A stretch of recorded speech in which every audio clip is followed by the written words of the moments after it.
So this is the SUPboarder review of the 2019 JP Australia Surf. This is the 8.6 by 29. This is a brand new shape and size board for this year, and it fits really nicely in the mid of the full performance surf range from JP.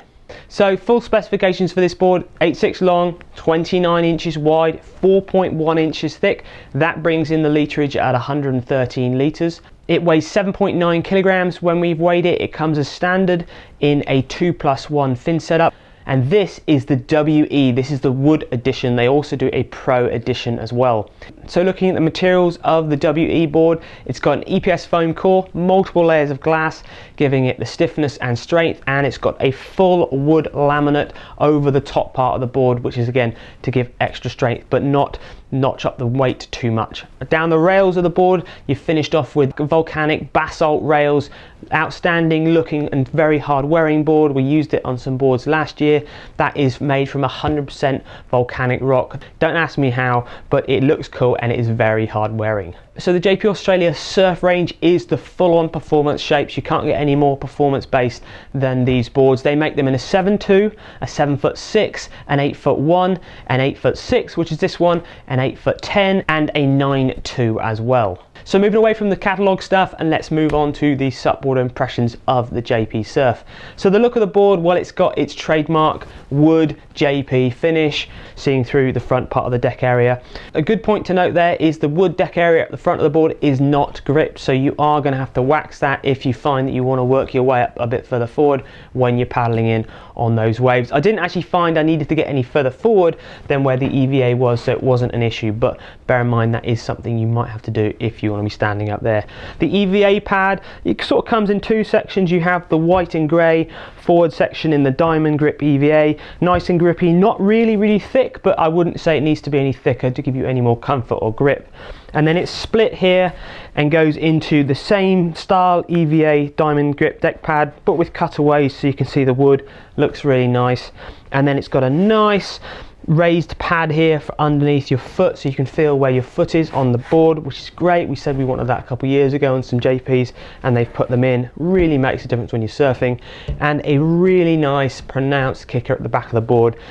Ram your foot against it, does make a massive difference when you're surfing, especially in maneuvers like top turns. Carry handle is nicely recessed, not massive, which I actually quite like. Sometimes the boards, they get a little bit big and they can hold a bit of water, so it's a nice carry handle. Happy for carrying the board. Obviously it only weighs 7.9 kilograms, so it's not really a bad thing anyway carrying this weight of board. You've actually got a mast track in the front there that you could put a windsurf sail on it. We didn't use it windsurfing, but it's there if you want it. And at the front of the board you've got your pressure valve as standard you find on most boards these days. So let's move on to talking about the shape of the board, and then we're going to move on to what the board was like on the water. So this JP Australia Surf has an outline of a classic performance shape board. What I mean by that is up at the nose, there's a little bit of width, maybe 3 feet down from the nose there, but you're actually quite a pulled in nose. There isn't much volume up at the nose there, like some other boards you would find more in the sort of all-round wave sense. Again, pro shape boards are way more pulled in up at the nose generally, and as you can see back down towards the tail, the board is more pulled in at the tail. Obviously that's going to offer you a lot less volume at the tail and at the nose, but it is going to give you way more performance in those top and bottom turns because of that. So let's talk about the rail shape and the deck sort of shape of this board. So this is 4.1 inches thick, so it's not a super thick board, and it's also not a really thin board. Because of that, obviously you can get a bit of volume in it, 113 litres. It means the rail shape can be sort of relatively low, which gives you a good amount of performance when you're turning. And even towards the back of the tail, the rail shape thins down quite a lot, which gives you a load of grip in those bottom turns, especially in fast waves, which we'll talk about in a bit. But because of that, they can't flatten the deck off completely, so there is a little bit of a dome on the JP boards, and there has been in a few years opposed to other brands. Some other brands, they're quite flat, which some people find them a little bit easier to stand on, but this board, because it's 4.1 inches thick and they wanted to keep that volume down in the rail there, they have domed the board slightly. I don't find that an issue at all for me surfing it. Some people do prefer flatter deck boards, and some people don't mind dome boards like myself. So turning the board over and looking at the bottom of the board, first off, let's talk about the rocker line, which is the curve of the board from the front or the nose to the tail. This has a pretty much a constant rocker, so it's pretty curved all the way. There isn't really any flat spots. Looking at the cross section of the board, or the curve of the board sideways, up at the nose there, you'll notice that concave starts. Great for channeling the water back. And at the mid section here, there is slightly flattened out, but the bottom or the middle is depressed, so it's concave throughout the whole of the board. And moving back towards the fin, the concave starts to flatten off, and you start to get a slight V, which is where the center, where the US fin box is here, raises up slightly, and that gives you a bit more control. We'll talk about that in a minute when we're talking about riding it on the wave. But it's a very nice sort of bottom shape that's going to help you get into the waves and give you quite a bit of control when you're on the wave too. Looking at your fin setup, the WE version comes with just a 2+1 fin setup. If you get the Pro Edition boards of the same shape, it comes in a thruster and a quad, so you can run it as a 3 or 4 fin setup. The fins it comes with M7 plastic FCS side fins and a nice 5.5 inch honeycomb center fin, which is a really nice sort of shape and design for this sort of surfboard, or you can put it in other boards as well to give you quite a bit of performance. So a very nice center honeycomb fin. Also, a nice thing about having a US center box with this size board is obviously a lot of different weights and abilities of riders are going to get on this board, and actually having that ability to change the fin around, maybe make the board feel a bit less reactive by putting the fin at the back, will make it good for people first time getting into this more progressive side of the sport. And if you want to make the board a little bit more pivoty, you can bring the fin further forward. So it's nice having that US box in a performance based board of this size. So let's talk about the performance paddling, flat water, paddling it out and catching and surfing a wave. So standing on this board on flat water, the first thing you'll notice with this board, especially if you're moving down from maybe your wider body boards or more of your beginner intermediate surfboards, is the lack of volume you have up around the nose now. This is, as I said, a proper performance shape, and there isn't much volume up here, so you will notice the board will sink a lot more up at the front section. Now that offers obviously a huge amount more in performance, but that's definitely something that when you jump on, maybe more of as an intermediate surfer, you will notice that. And we noticed it from surfing other even more pro shapes as well. This board has a little bit less volume up at the nose than some of the other boards do. So paddling on flat water, it does feel relatively quick because the rocker line isn't really curved. There's not a massive curve to the board, but also there's a very subtle concave at the front of the board there, which then pushes the water back to the midsection. It's nothing too much, it's not really pronounced, and it's nicely faded into where the V starts of the fin there. So actually the board does paddle in a straight line very easy. It tracks very easy in a straight line. As far as punching out and paddling over waves, it's got volume, it's got thickness up here, and it's got quite a lot in the middle because of that slightly domed deck, so it's got a good amount of volume, but you're definitely going to have to be a little bit more on it with your footwork because of that reduced nose thickness overall. So paddling out over waves, get your weight back, pop over the waves. It's got a nice amount of nose rocker there, pushes over waves really easy. And I happen to see Will paddle out a few times on this board, and bear in mind he's 65 kilos, so this is a big board for him, and he was paddling over waves which are white water, which is overhead maybe 5-6 feet high. Now I was quite impressed to see somebody of his weight popping over white water on this size board, because usually you get quite a bit of pushback, but obviously this board just pops over, and I felt it as well. It does pop over waves relatively easy. So when you're turning and paddling and catching for waves, the nice thing is it really isn't that slow. It's very easy to paddle in a straight line, and it has got a lot of glide to it. Great bottom shape, which really helps that.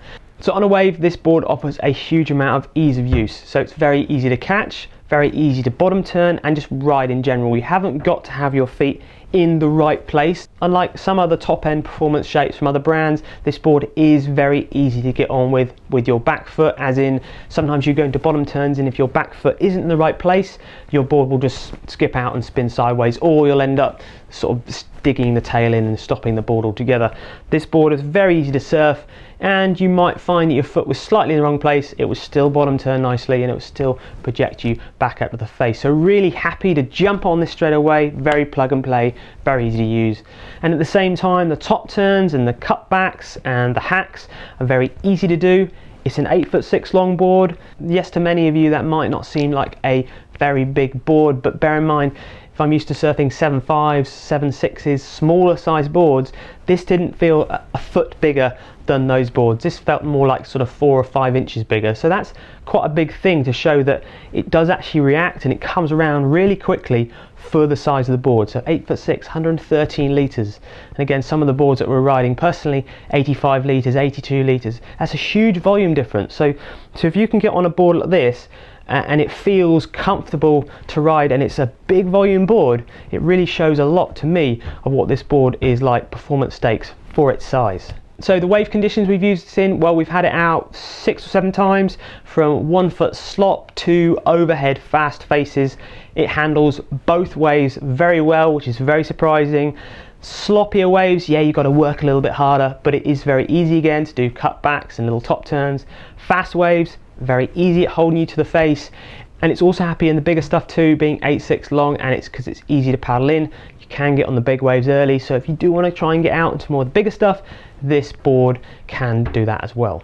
So who do we think this board is best suited for? Well, let's talk about ability, weight range, and usage of waves. Well, definitely ability, you're going to be intermediate, advanced.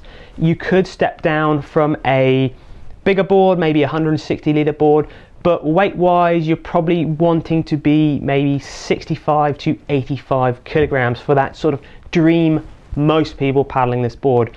Maybe the extremes 65 to maybe 95, but if you're 95 kilos you're going to have to be pretty on it with your footwork because of that lack of volume up in the nose there, which is what you get with those performance shaped surf SUPs. So definitely if you're 65 to 85 kilograms, it's going to be a very nice all-round surf SUP for you. Conditions, as I've just said, lots of different conditions, happy in 1 foot slop to well overhead faster waves. So to finish off with pros and cons and value for money. Pros, the shape I think is almost spot on. For an average person wanting to get into more performance-based surfing, weighing 85, 80 kilograms, this is a very nice shape surf SUP. Really nice deck plaid, really well finished, and the other massive pro is it's really tough. I put this board through some poundings, late takeoffs, steep drops. The volcanic rails, the basalt rails, I really like. There is no paint chips, as they say in the catalogue, and I'm very impressed. So the finish, the construction, and the shape of the board, a really big thumbs up from us. And cons, well, you may have heard me say it in the first look video, and a few of you have already commented it on the YouTube channel. Plastic side fins. For the price point, I would like to see honeycomb side fins. Yes, it works, it's surf, and actually it's nothing to do with the board, but the side fins are a little bit cheap if you ask us.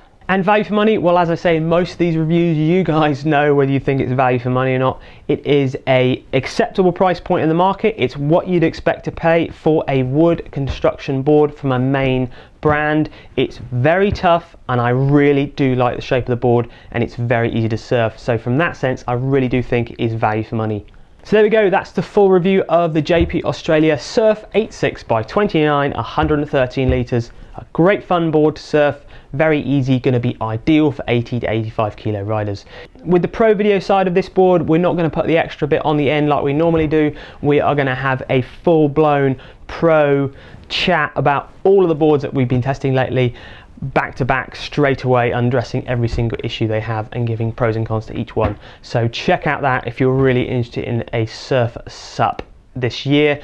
Until next time, we'll see you on YouTube, SUPboarder Pro, or on SUPboarder. Thank you very much for watching.